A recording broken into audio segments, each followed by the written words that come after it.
Log entry, the ketch Scarlet Queen, Philip Karney, master. Position, 14 degrees, 20 minutes south, 170 degrees, 40 minutes west. Sky fair, wind brisk. Remarks, departed Pango Pango, island of Tutuila, after involvement in murder. Reason for involvement, Hattie McCormick and the patient stowaway.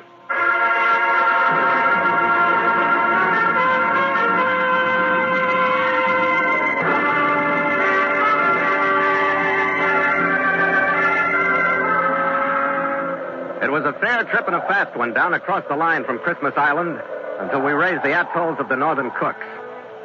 We touched there at Penryn, where we took on a cargo of fresh fruit for the American Naval Base at Pango Pango. The wind deserted us after we cleared the harbor, and the Scarlet Queen rolled sluggishly through glassy water. Her masts and rigging carried all the canvas we could send aloft, but it hung there, barely disturbed by the faint, humid breeze. The slow progress got to the crew, too. With the oppressive heat, it pulled at their nerves, shortened their tempers. Even the gulls circling overhead were belly-aching. I was sweating out my trick at the wheel. We were a day off the eastern tip of Tutuila when the monotony aboard the Scarlet Queen suddenly came to an end. Hey, Skipper! Look at the passenger I dug out of the forepeak. My chief mate Gallagher was walking aft toward me, pushing in front of him a burly, dark-haired man whose face was covered with a 3-day stubble of blue-black beard, whose eyes looked out sullenly from beneath heavy brows. He sneaked down at Penryn, he says. I found him in the rope locker when I went in after some line. Who are you? George Craven. You came aboard at Penryn? That's right. There's such a thing as working your passage instead of stealing it. I had to be sure. Yeah, sure that nobody saw you leave. Where you bound? Same place you are, Pango Pango. That's why I picked your ship. Who you getting away from? Nobody. I'm going to start the new year right. There are 3 people in Pango Pango I'm going to kill.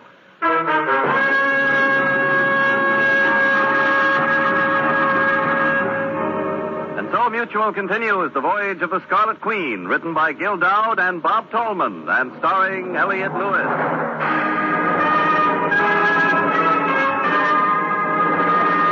The Scarlet Queen, proudest ship to plow the seas, bound for uncharted adventure. Every week a complete entry in the log, and every week a league further in The Voyage of the Scarlet Queen.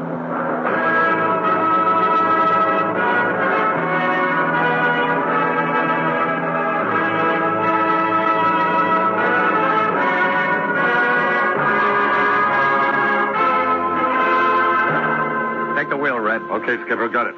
Go on into the cabin, Craven. Sure. That way. All right, through here. Sit down. I don't know what you're going to start in on, but you can save your breath, Captain. Nobody's going to keep me from getting in that dame and her flunkies. Who? I don't mind telling you. She's a big fat chiseler named Hattie McCormick. She runs a joint in Pango Pango called the McCormick House. You or nobody else is going to stop me. Sure, that's all fine. But look, you're a stowaway. This is an American ship going into an American port. I want to stay out of trouble. To do that, I turn you over to the naval officials when we dock. That's all right. I expected it. I got to get this into my log. When'd you come aboard at Penryn? Your last day there. Boarded December. Wouldn't have found me if that wind hadn't have dropped and that blasted heat hadn't driven me out of that hole for some air. Yeah. Where you from? I said, where are you from? Just put down the log. I don't feel like answering no more questions, Captain. You like to make it tough for yourself, don't you? You don't make friends very fast. I ain't had much practice. I'll talk to the Navy. All right, Craven. We'll be in tomorrow. In the meantime, you'll stay on the afterdeck during the day where we can see you. And you'll spend tonight under guard and locked in the cabin through that passageway. You don't have to worry.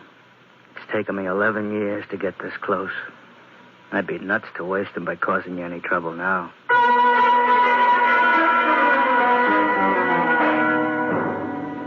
By noon the next day, we'd made Pango Pango Harbor.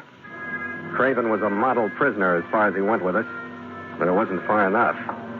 When I got to his cabin, it wasn't empty. But instead of Craven, the man inside was my crewman who'd been on guard. Nielsen!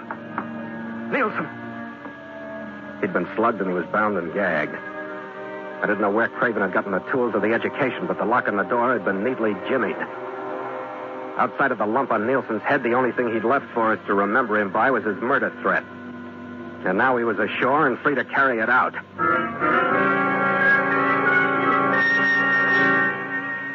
20 minutes after I'd put Gallagher in charge of the Queen, I'd located the McCormick house. It was a typical island building, 2-story frame with a corrugated tin roof. Most of the ground floor was taken up by the bar room. The usual group of island customers were pretending to enjoy what was coming out of the ancient player piano in the corner.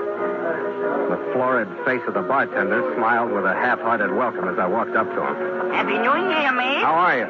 Well, what do you have? Nothing right now. I'm looking for Hattie McCormick. She here? Oh, you'll never find her anyplace else. Did you bring something for her? Yeah. Some bad news. Oh, what is it? I'm Lester Nord. We are partners here, so anything for her is for me, too. Well, maybe you'd be interested then. Do you know George Craven? What about him? He's here in town. You're crazy. He's stowed away on my ship from Penryn in the Northern Cooks. We found him yesterday. I had him locked in the cabin, but he jimmied his way out after we got into the harbor. He must have slipped over the side. What did this fellow look like? A big guy. Black hair, bushy eyebrows. Hattie, come out front, quick. She'll be out. The door at the back of the room opened, and Hattie McCormick took up the full width of the opening as she came through it. She might have been the Sadie Thompson type when she was younger. There were some traces of past attractiveness shining through the weight the years had loaded her with. But it was easy to see that Hattie hadn't given up the fight. Her plump hands and fat wrists were crusted with costume jewelry. Her hair was just off platinum. Her face was brilliant with makeup. Her eyelashes were beaded like a burlesque queen's, but they barely did justice to the sparkle behind them. Well, who is this, Lester? You called me from Chapter 3 of a mad love story, so I do hope he's something special. He says Craven's here in town. George Craven? Huh? Impossible. Well, he described him all right. Says he stowed away on his ship to get here. Oh, well, if he said so, that's enough for me. Yes. Honey, did anyone ever tell you that most women would believe anything that came from that appealing face you wear? Well, your approach is a little startling, Hattie, if you know what I mean. Honesty and impulsiveness.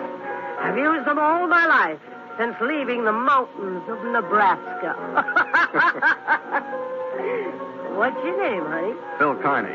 That's nice. Oh, let's go back to my room, shall we? I want to hear more about this and get away from the din of that infernal piano. Maybe I better close up. Nonsense, Lester. Of course you won't. To help me, I don't know why I bother with you. You get more like an old woman every day. Oh, come on, honey. We'll have a couple of shots back in the room. Hattie, you old rascal, you sound as though you read that line before. Plenty, honey. It's my favorite.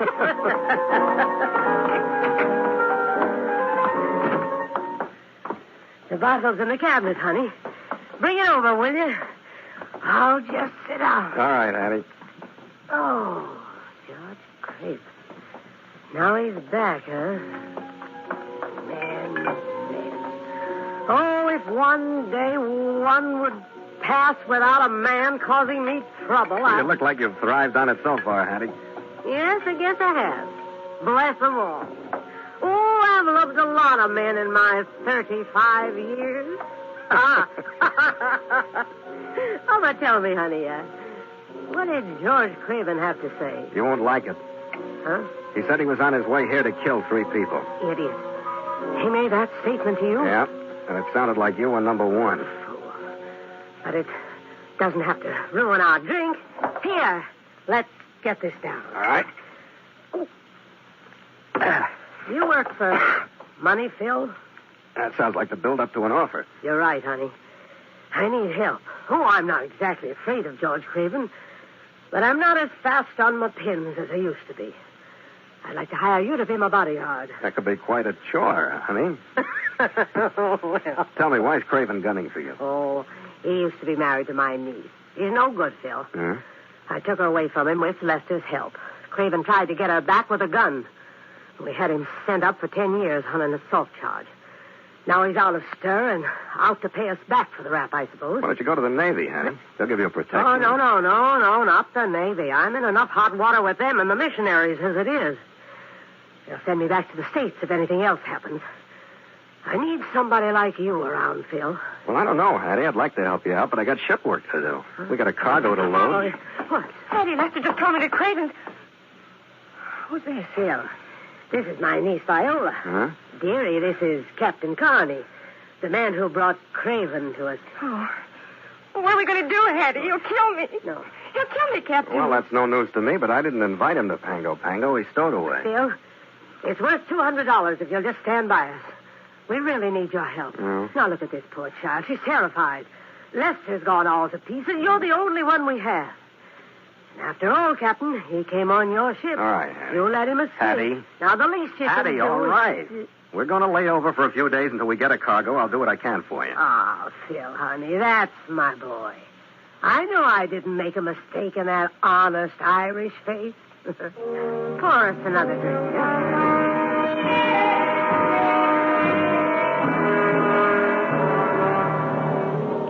It didn't take much selling to get Lester to close the McCormick house to customers. By nightfall, we had every door and window in the place locked. And after Hattie had herded the others to their rooms and she'd gone to hers, I slipped outside to stand my watch.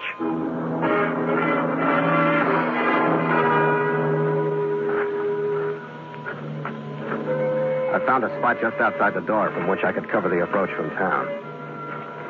There was a faintly perfumed breeze floating through the grove of nipa palms that surrounded the place. And the half moon shot rays of light down between the trunks. I'd been there maybe 15 minutes when I heard the door behind me crack open and the niece Viola slipped out. She was wrapped in something sheer that matched the moonlight. Her eyes were wide with fright and her fingers picked nervously at her mouth. Viola! Oh, Phil, I wanted to find you. What are you doing wandering around? I couldn't stand it in there any longer. Can I stay with you for a little while? Yeah, sure, I guess so. Sit down. Thanks, Phil. Do you think he'll come, Phil? You know him better than I do, don't you? I know him better than anybody does. Well, you think he'll come? I know he will. If he comes to me first, I think I'd go back to him if that's what he wanted. Maybe you should have thought of that 11 years ago. You can build up a pretty good hate during a 10-year stretch. I know you can, Phil. I don't think I would have done to him alone, but I was just a kid. And Hattie and Lester. And, I don't know, Phil. Yeah. Well, relax, Viola.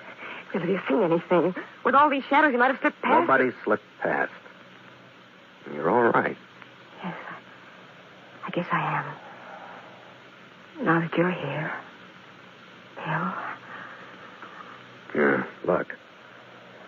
I was thinking maybe instead of sitting here watching you get the jitters, I ought to go find him and turn him over to the authorities. Phil, he hasn't done anything He's yet. stowed away on my ship. Slugged my crewman. Don't leave.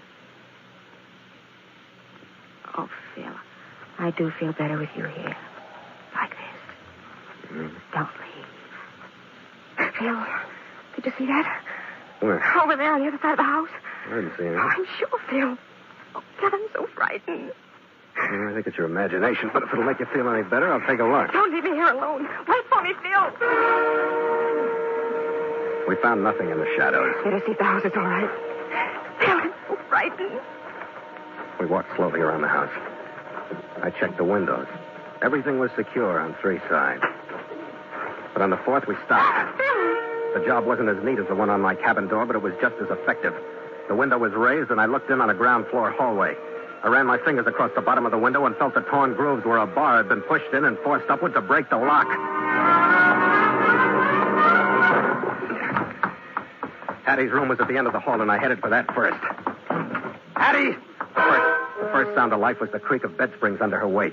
Then the lights went on. Phil, what in heaven's name's the matter? Somebody forced a window at the end of the hall. Where's Lester? Upstairs his room, I think. Wait till I put on some slippers and get something around me. I'll go up with you. I'll meet you up there. Phil, don't leave me alone. If that maniac's in the house.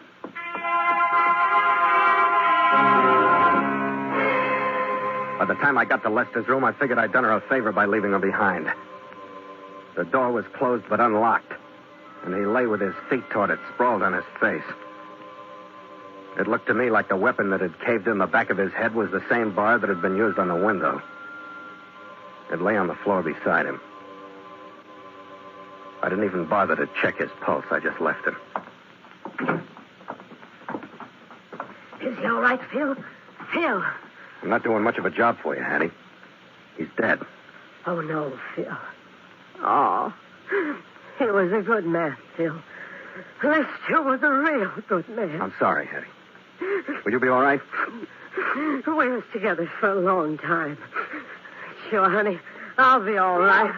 I think I saw Craven. He was running away. What? What are you going to do? I'm going after him. I think it's about time, don't you? Oh, gee, honey, don't do that. Why not? I'd rather you'd stay here. I hired you as a bodyguard, and I need you. Look, Viola's hysterical. And now it's poor Lester. Oh, I need you more than ever. Don't go, Phil. You got a gun, haven't you? Yes, Well, but... get it in your hand and keep it there. Phil, you don't even know where he is. He can't be far. Rest easy, Hattie. I'll be back. Not easy, honey. But I'll do the best I can.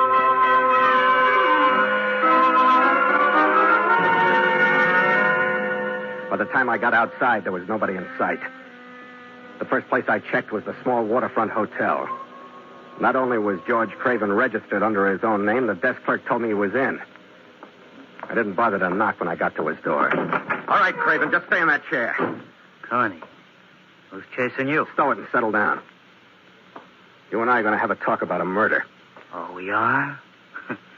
What murder should we I start told with? you, stow it. You're the guy who started all this murder talk, remember? Yeah, I think I do. But you're wasting your time, Connie. I got more alibis than teeth. I got one for everything you can think of. There's a way to take care of alibis and the teeth along with them. Come on, Craven. Spill. Get out of here, Connie. I don't know what you're talking about. Are you going? Look, Craven, I'm being paid money to get the story you're going to tell me. And we're leaving together.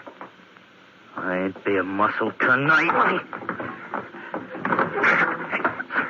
Come on, Craven, make it easy for yourself. You aren't going anywhere this way. Keep away, Connie. Keep away from me now.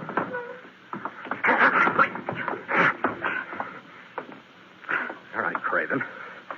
I got plenty of time if you have. What's the matter with you, Connie? I watched him get up. I didn't realize what was bringing him to his feet. When I did, it was too late. He was crouched in front of me, but when I heard him moving behind me, I spun. All I had time for was a glimpse of Viola Saxon's face and the piece of pipe she was swinging. It landed across the side of my head and erased everything.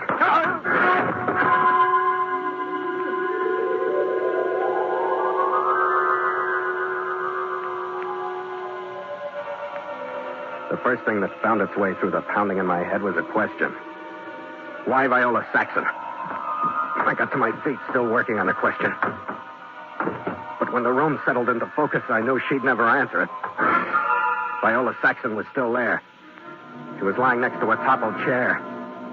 She'd been killed by the same piece of pipe she'd used on me. I started digging for some new answers. In a woman's purse, I found one. A bank book on a New Zealand bank, $140,000 balance in the name of the McCormick Company. In an envelope I found in a dresser drawer, there was another. Craven's prison release form. I shoved both answers into a pocket, covered Viola's body with a blanket, and left. It somehow didn't surprise me that Craven was sitting at a table in the hotel bar instead of hiding out somewhere. I didn't bother trying to talk to him this time. I sent a note in to him. Then I went back to report to Hattie McCormick.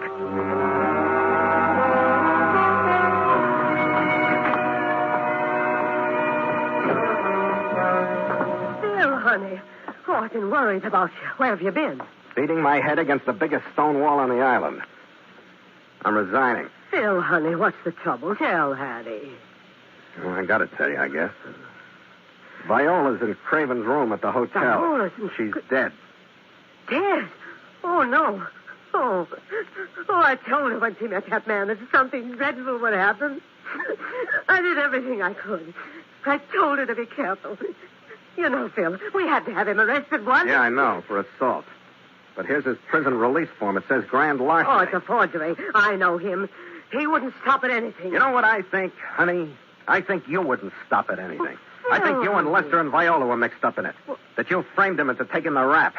I think that's what he came to Pango to pay you off for. Phil, honey, what in the world makes you say that? A bank book. A bank book? With a $200,000 deposit in the name of the McCormick Company the year Craven went up. And enough balance to make murder worthwhile. Where did you see it, Phil? That bank book? Viola took it to him. By that little cheat. Excuse me, honey, I'll have a look. You could see her blanch even beneath the layers of powder when the bank book was mentioned. She waddled toward a roll-top desk in the corner. When her back was turned, I scooped up the .38 revolver she'd left on the table. I broke it, emptied the shells into my pocket, snapped it closed again, put it back on the table before she moved toward me. It's gone. It's gone. I've got to have that bank book. I think that bank book's caused about enough trouble. That fiend, that maniac. It's dangerous letting him run around loose. Phil, you've got to go to the officials immediately and have him arrested. You mean it? You've got to help me, Phil. It may mean my life. Oh, how right you are, Hattie. All right, I'll go. But here's the story I'm going to have to tell him. To begin with, Craven didn't kill Lester Nord. Phil, what are you talking about? Lester was killed from behind by somebody he must have trusted. I don't think he would have turned his back on Craven. You want more, Hattie? Good heavens, Phil. Then Viola must have done it. You know, honey, I think you're half right. But Viola must have lost confidence in you, Hattie. Huh? After you two knocked off Lester, she followed me to Craven's room and laid a pipe across my head to keep me from turning him in. Why, Phil, honey, that's the most... All right, Craven, come on in. You're double-crossing me, Phil. You're double-crossing me, but you won't get away with it. Her move for the gun on the table was the fastest one I'd seen her make. She held it at her generous waist and backed into the middle of the room as Craven came in. Hello, Hattie. You haven't changed a bit. Last time I saw you, you were holding a gun on me. I was your patsy for that little haul that you masterminded. Things have changed, haven't they, Hattie? Don't come any closer. Either one of you. You had a good idea about the murders, Hattie. A man with a revenge motive who even made a threat. You were always too greedy, Hattie. You should have been happy with Lester gone and just a two-way split. You wouldn't have had to follow little Vi up to my room and kill her. Georgie, there can still be a two-way split. You and me. Oh, no, Hattie. Vi tried it. When I left her in the room, I told her the same thing I'm going to tell you. I waited 11 years for this payoff. Money won't do it. You've taken care of the other two for me. Now I want you. That sounds like about it, Hattie. I'm only sorry for you, Phil. Thanks. I had a soft spot in my heart for you, too. All right, this has gone far enough. I'll take the gun, Hattie. No, Phil, don't try it. You'll go with Craven if you do. I warned you. Phil! You did this to me. You did it. Stop, Craven. Okay, Hattie, it's all over.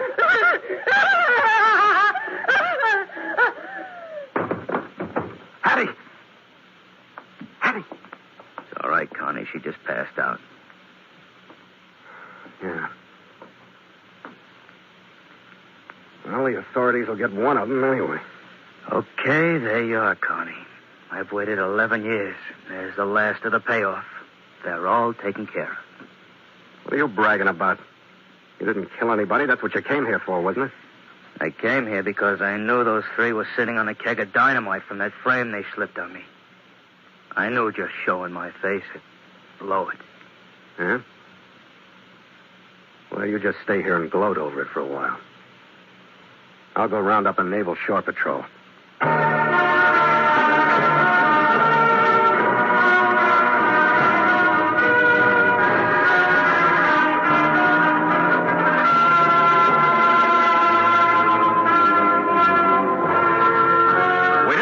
Say goodbye to Hattie McCormick when they loaded her aboard a ship for the States.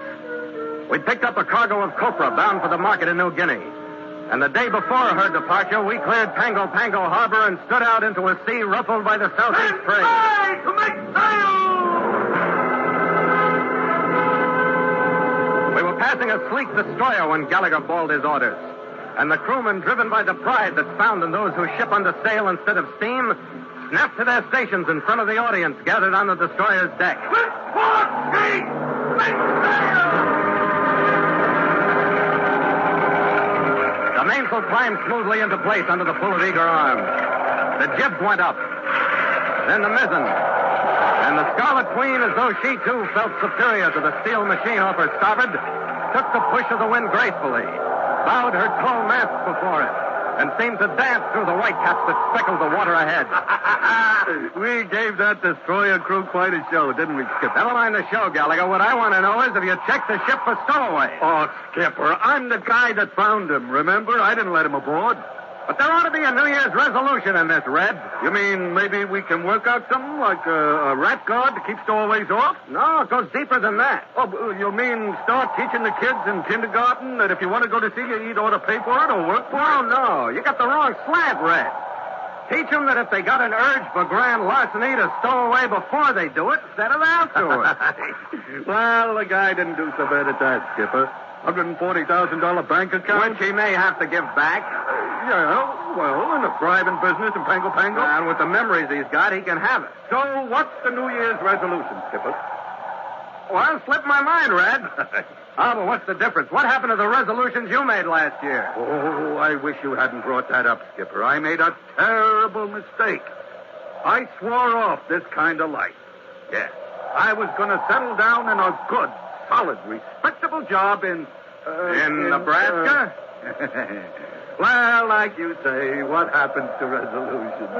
Here, Skipper, to the Queen. To the Scarlet Queen. After you, mate. After you.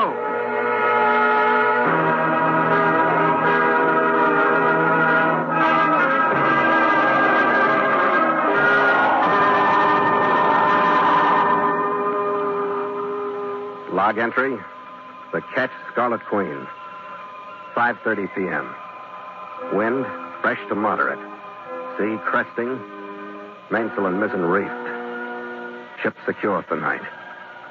Signed, Philip Karney. Master.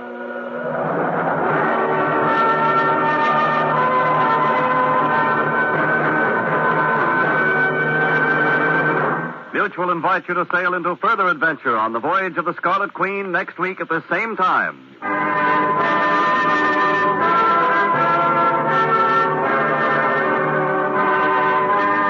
The Voyage of the Scarlet Queen stars Elliot Lewis as Phil Karney with Ed Max as Gallagher. And tonight featured Verna Felton as Hattie, Jack Cushion played Craven, and Lillian Bayef was Viola. Music scored and conducted by Richard Oron. The Voyage of the Scarlet Queen has come to you through the worldwide facilities of the United States Armed Forces Radio and Television Service.